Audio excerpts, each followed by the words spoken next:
Hi, hello, and welcome to Achamillai Achamillai. This is a program that you most probably would have seen it on television in Tamil and our digital extension as a Tamil program as well. But however, today it's going to be one of an exclusive kind where we are going to be conversing in English. And there is a reason why we're doing it. So we launched the digital extension of Achamillai Achamillai with an opposition candidate who's going to be standing and contesting Minister for Law, Mr. K. Shanmugam in Eastern GRC. She is the PSP's Progressing for Party's Kala Manickam. And after that program went on YouTube, there were a lot of requests that we should subtitle it. And at that time, we were contemplating if we should add on subtitles and reload the program. And that's when Kala had called me to thank me for the interview. And I thought, why not do an interview with her in English so she can articulate her desires, her aspirations with Singapore, and she'd be able to connect directly with you. And so here we have this wonderful lady who's agreed to do this interview again in English, Kala Manickam. Hello, Kala. Hello, good morning. Thank you for joining us. Okay, Kala, so the Achamillai Achamillai program we kick-started with you. I want to say a big thank you for you. I think you are a phenomenon already. There was a lot of positive feedback. What was the feedback that you got? Oh, I would say it's very overwhelming. It is really connected to many Indians in Singapore. I did not know that people actually approached me when I was initially I'm contesting in Eastern GRC. So when I was there are quite many Indians actually approached me. So this one incident happened on a nomination day. I was actually sitting at a coffee shop block 285, and this lady is actually a store owner by name Fatima.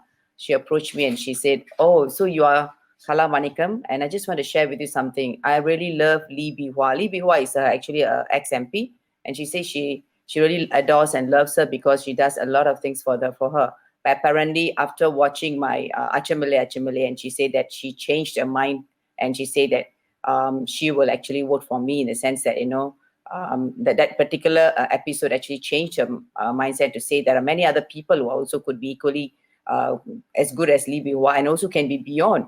And she was felt very impressed, and she said that she really want to change. She totally changed her mind. She said she will go around and telling everyone out there to say that you should be given an opportunity for Kala Manickam. Anyway, Lee Bee Hua is actually no more standing there in that particular location. So I'm so touched. I'm so touched because she was really impacted. And I will say thank you to Hema because this opportunity, I myself did not know that this is going to spread like a wildfire, And even till today, even when I was in Chongpang yesterday, anybody whom I met, Indians, would say that I really, got impacted with Achamillai Achamillai. And they say, "Oh, today morning only I watched a video and somebody said, today I'm bumping into you." So quite a number of people just bumped into me and say they are very happy for the show. And I will say thank you to the people in Nee Soon. And of course, people in Singapore who overwhelmingly gave me the positive feedback. I just did what I did. So it is just coming from my heart. And I believe that I want to bring this to another level. That is, of course, going into the parliament. And that is only possible when the Nee Soon residents will actually put their heart and soul to actually bring us into parliament. You had mentioned Lee Bee Hua, and we had a question actually from one of our viewers. And she had actually asked, saying that Lee Bee Hua has she's built a very good rapport with her residents. And she was approachable at any time via Facebook and email. And they had posed a question to you, Kala, asking how are you intending to connect with the residents of Nee Soon, especially that now you have got big shoes to fill. Okay, thank you, Hema, for the question. I always believe that every one of us are very unique in their own ways. So as such, I would like to give my thanks to Lee Bee Hua, who has actually exemplified what she has to be and connecting with the residents. And it's a very good, positive vibe. Connecting with people is my joy, it's my passion, it's in me. And I think one of the replies that I gave him, I'll say that no, it happens because the role modeling of my dad. My dad is a very interesting character. He doesn't speak Malay, he doesn't speak Chinese, only Tamil, right? But when he goes out to the house to meet anybody, he will just ask these two questions. How are you? Have you taken your breakfast or lunch? Whichever time that he meets. And if the person says that, no, I've not taken my breakfast or lunch, the next moment he will be actually in my house having his breakfast or lunch. So the kind of personality my dad is, and we grow up to expecting strangers into our house, having lunch, breakfast, the kind of connection it builds. So I believe that, of course, the DNA plays a part, right? So I must have adopted something from my dad. And the other part is the nurturing of my environment. I just love being with people. So I can assure you, the person who actually, I think it's Vijaya, if I'm not mistaken, who actually asked this question. Thanks, Vijaya. I will not make you feel regretful, because you'll feel even beyond. I'm not yet comparing myself with Lee Bihua. As I say, we all are very unique. Let's give respect to Lee Bihua, and also thankful for what she have done. But I want to move on to say that I will also be connective as her, but in a different manner. And you have to wait to see how will I be different from her, only when I'm elected into the parliament. So I really need the support of the people there to give me a chance to show how could I be different from Lee Bihua. Right. And speaking of connectedness, and you said that you're going to be doing that, and I think you also already connected with a lot of people in that interview, and a lot of feedback that we got was that you were genuine, you spoke from your heart, and the sincerity came through. And of course, I want to talk about you entering politics at the age of 52. You have just come into politics, but you have been serving the nation for the longest time that I know. You started out serving us through the army. Just tell us a little bit about that. Yes, it is my passion, because I was influenced by my school days. I was in the National Cadet Corps since 13 years old. I will say my extracurriculum activity in the school has paved my way to the passion to join the army. Yes, I was very passionate to join the Singapore Armed Forces. I joined the army in 1990, and we are the first batch of women officers. We went into the tri-service. That means we train side by side with men. And the tri-service comprises of the Air Force, the Land, and the Navy. It is a pioneer batch going into this kind of tri-service. And it was I would say I was blessed to have this training, because it gave me an exposure. I would say thank you to Singapore Armed Forces. Today, what I am today, mentally, physically, and emotionally strong, is all because of Singapore Armed Forces. I decided to leave after the contract because I didn't want to pursue my career in an environment where I have to say yes, sir, yes, ma'am. But now today, Army has changed to a certain extent. But I wanted to different exposures in my life. That's one reason I left. Second is Army wanted the young people. So at the age of 45, I need to retire, or 50. So I told myself at 45, 50, when I retire, what will I do? I'm still very young. 50 is still very young. Am I looking young? Yeah. So I thought, I better, so I would say proactive is something in my life. I always like to plan and proactively decide what needs to be done. And I will not wait for last minute. And contingency and preparedness is part of my life, which was instilled in the Singapore Armed Forces. And I'm actually applying that in my life, in my daily life every day.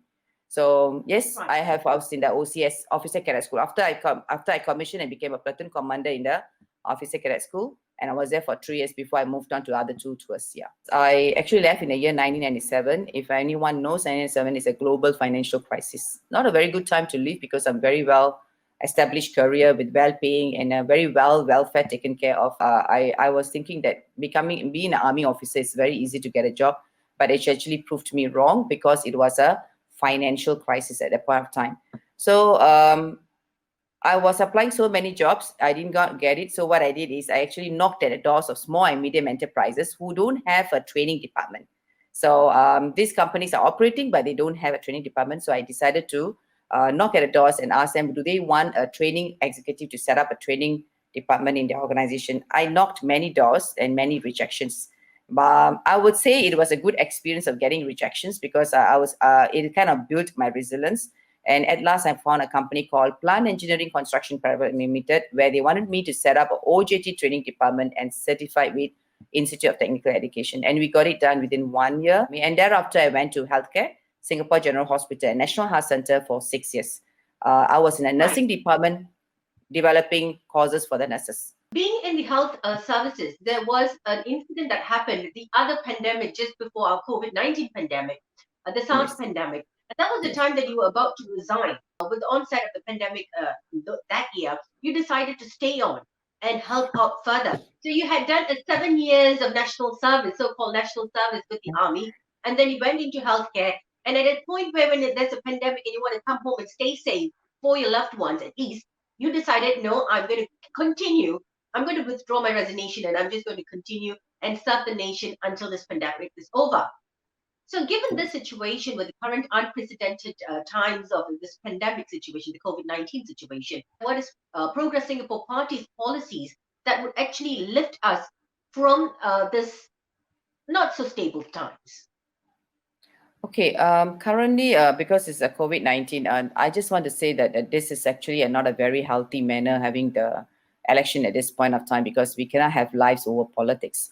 But anyway, being from the alternative voices, we have very limited limitations in making the decisions. So we have to follow what is being stated there. So we're going along with it. Now, moving forward, some of the policies that we're looking into for COVID-19 is we are going to actually double up the common care compared to what is given to them.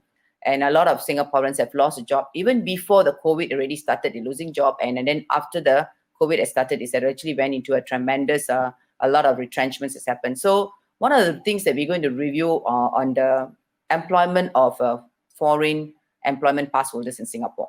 So we're going to look at it and see whether we need to review and see our Singaporeans will get the first job. That's the first thing we're going to do. The livelihood of Singaporeans must be taken care. So even for those people who are self-employed, which government actually wanted to give this, what they call the self-employed relief fund, a bit sad because I actually took it up this in my Facebook also. They came up with a few set of criteria before to qualify for the $3,000 on a quarterly basis. So I really empathize with the self-employed people too, because not everybody auto-inclusive, they got this money. They have to meet certain criteria. And two criteria I want to make it very glaring, which is very hurting to many people, is the one is, in order to get this self-employed thing is that you must be above 37 and above to be a self-employed. Now I was thinking to myself, we got a lot of entrepreneurs who are below 37 and above 21. And how can have this criteria? Second criteria is very interesting. If you're staying in a property which is 21,000 and above of a property value, you don't qualify. But they said, okay, if you didn't meet any of the criteria, you can appeal. Okay, then people had the hope and they went to appeal. And all this appeal, most of them did not get it. I wrote into NTUC, who actually came up with this particular plan, and asked them, can you rationalize what the property value and the age has got to do with this thing to qualify for it, and why are there a lot of red tapes? So if you got time, please go into my Facebook. I've written about it. Even the unsuccessful application, when they appeal, they did not tell you why your application was unsuccessful. There was no transparency. So you have spoken about how you want to be able to create jobs for Singaporeans and prioritize Singaporeans before the foreign talents. If you looked at the live debate on Channel News Asia, Dr. Vivian Balakrishnan did say that there were 60,000 foreigners who were retrenched in the beginning of this year. What's your take on that? That's a very interesting feedback given by him. We respect whatever he has said, but my question is that if 60,000 people have been retrenched, then why our Singaporeans still are struggling with the jobs, not able to get job? I'm just giving you another example. Yesterday again, and because of the Achamillai Achamillai or what they call episode, I bumped into a lady and she shared a story in a very painful manner. And she said a daughter who's actually got what they call a degree in mechanical engineering.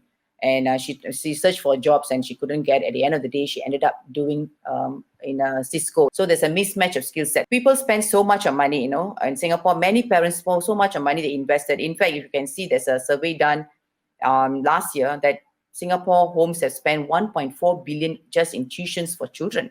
1.4 billion. So much of money invested. Parents are working so hard and giving the best education to our children. But at the end of the day, it ended up in a manner whereby they don't get the right job to the right kind of skills qualification or the kind of certification they got. So where I'm coming from, if 60,000 people has been retrenched, so why are we still having this outcry from many, many new graduates or people in the transition of jobs? Why are there so many? Everywhere you walk on the ground, people will just say, I don't have a job. I lost my job. I'm not getting job. At the moment I'm above 40, I'm not getting it. The moment you turn 40, that's it, you're doomed. And getting a job is not there. And I ended up doing jobs which is not related to my qualification, to my expertise. I know, just for example, many of our graduates became Grab drivers. I feel in our own country, our own Singaporeans are doing jobs which were usually taken by the foreigners. So the foreigners are having, in fact, better jobs than our own Singaporeans are doing jobs which is supposed to be done by foreigners. So I couldn't believe it. How could this happen? And this is our country and this is our home. How can this happen? How can we allow this to happen?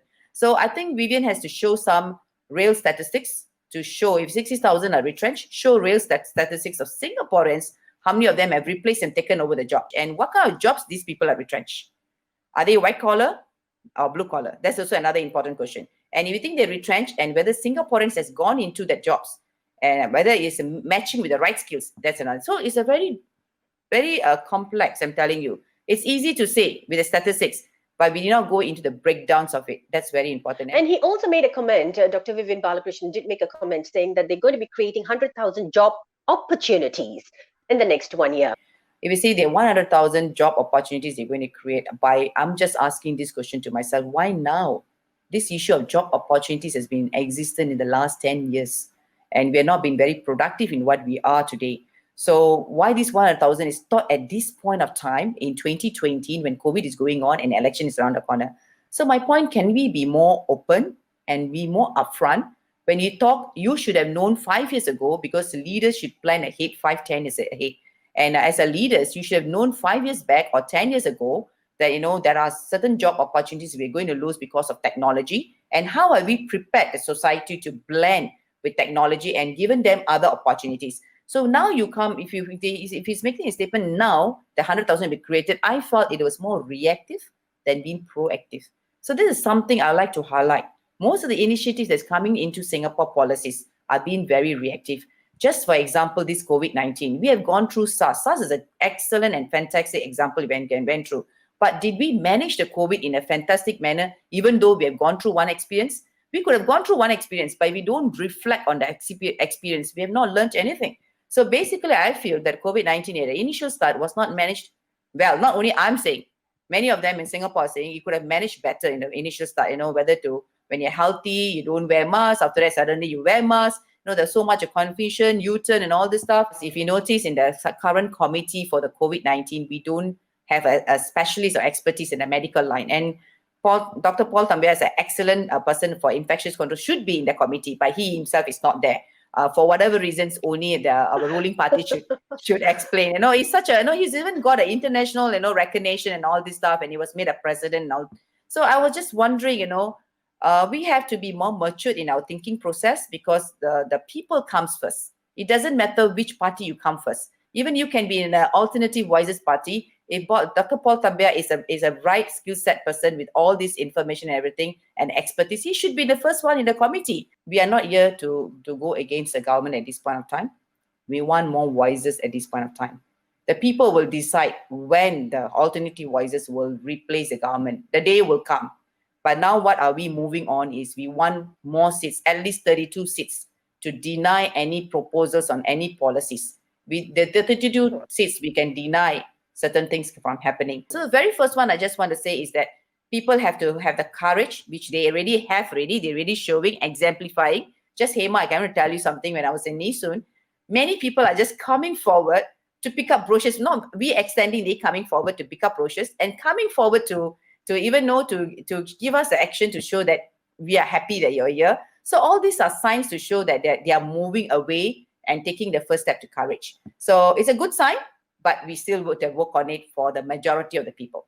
So I'm just wondering, is history going to repeat itself? There seems to be a lot of hype for the opposition party. So if you look at it in the last elections, there were people who were talking about the opposition party saying that, yes, we need more seats, we need more alternative voices in parliament, but they always believe that, hey, someone else is going to vote them in. So I'm going to vote for PAP because I want PAP to be the ruling party. And the PAP wants a mandate that, hey, we need to be in this together with all 93 seats. Your take on that? 2015 is an election where we need to give credit to our passing of our founding father LKY.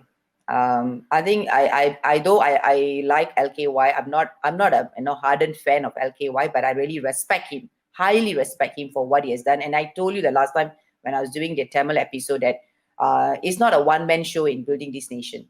It is a show of the expertise of the leaders around him and also the people. So there are 3 people are involved. Of course, LKY is a good leader who lead a country with the right leadership and with the right time and the right people with the obedience higher level and giving the hard work for the country. So it's a combination of the people's effort that built the nation. Without the people, nothing could have done. So the credit goes to everybody, not only for LKY. Because of the LKY passing, a lot of people have this sentiment and they wanted to give him the respect and they wanted to give the vote. That vote is meant for our passing father, LKY. They were a bit concerned that everywhere, you are right, everywhere there was a fight going on. So they were a bit worried that, somebody else will put, so this time I'll just put for. So everybody went with that mindset. And that's why the landslide victory went to their side. But I want to tell you something, Emma. Singaporeans have actually realized I have faith in Singaporeans. Singaporeans are very nice people. I salute them. They're wonderful people because they always feel that now I give them a chance. They will be nice tomorrow. They will change tomorrow. And they've given them all the way to up to 55 years. And this year, I would say, is a turning point. It's a tip of the turning point. Singaporeans have spoken up and they will say enough is enough. So don't underestimate the analytical mindset that people has. It's only the little bit of fear they have, that's all, which they will overcome in a matter of time. But I have full faith in Singaporeans. They do not want their life to be treated in this manner. They do want to have the dignity and respect given to them, and they don't want people to take them on a ride again. And this year's election will be totally a different election. You had actually used the word Singaporeans many times in this conversation. And I want to say that we are all proud to be Singaporeans. And when we identify ourselves, the word Singaporean comes into the foreground first. That's one of my basic identities. I'm a Singaporean Indian. So that's how we feel towards the nation. And of course, despite the fact that we are Singaporeans, we live with a 40% foreign talent population. That's the demographics that we see. But we Singaporeans, we are united. But do you think there is meritocracy? Very good question you asked me, because this question was posed to me in Tamil Morosu when the day the nomination has happened.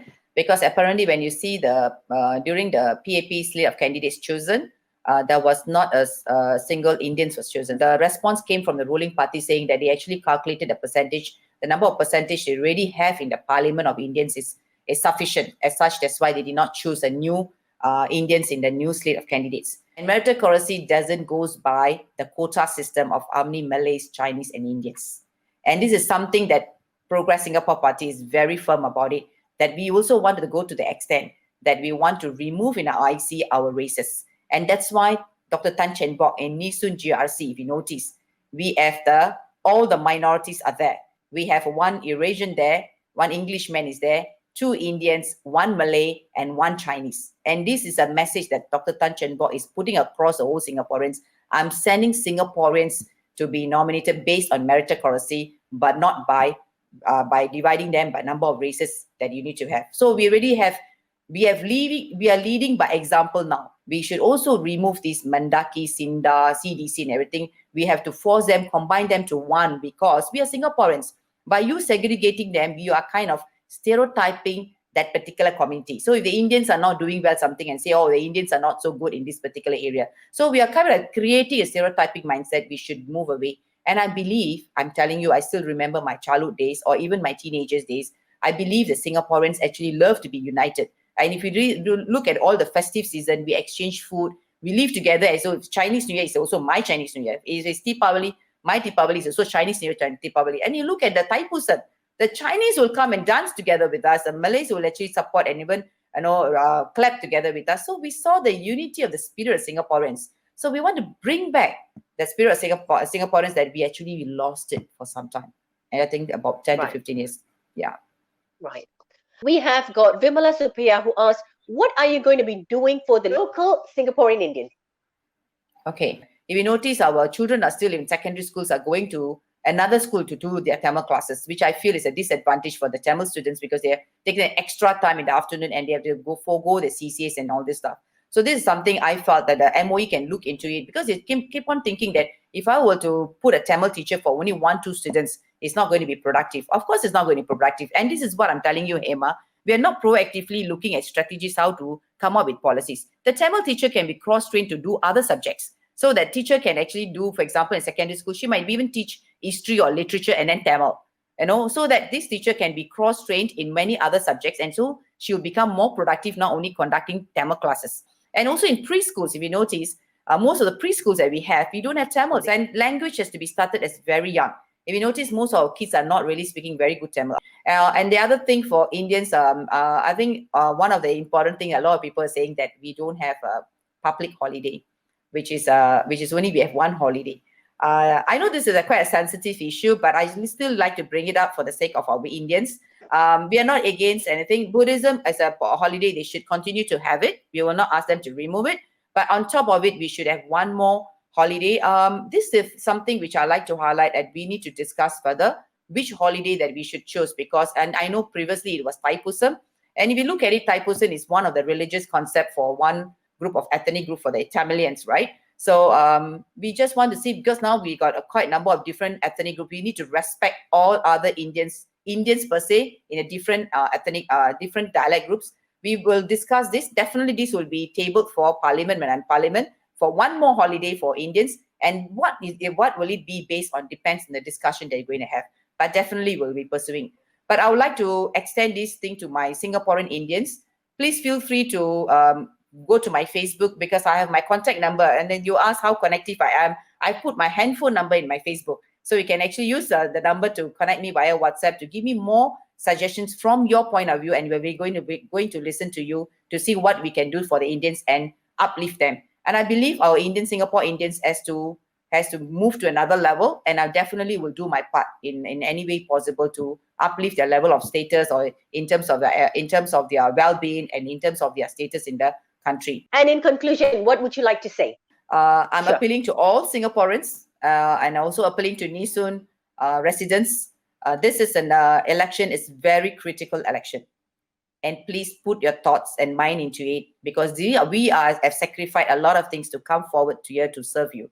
And we need your support. Give yourself a chance, because that's the one day on 10 July, you have the power. This particular election is very critical. Make a decision wisely for your children and for your grandchildren. And we all has to be here, because this is our home and this is our country. And we are the one have to protect it in a manner that we need to do. So please, I'm appealing to all Singaporeans. Think and analyze and do your voting wisely. Thank you very much.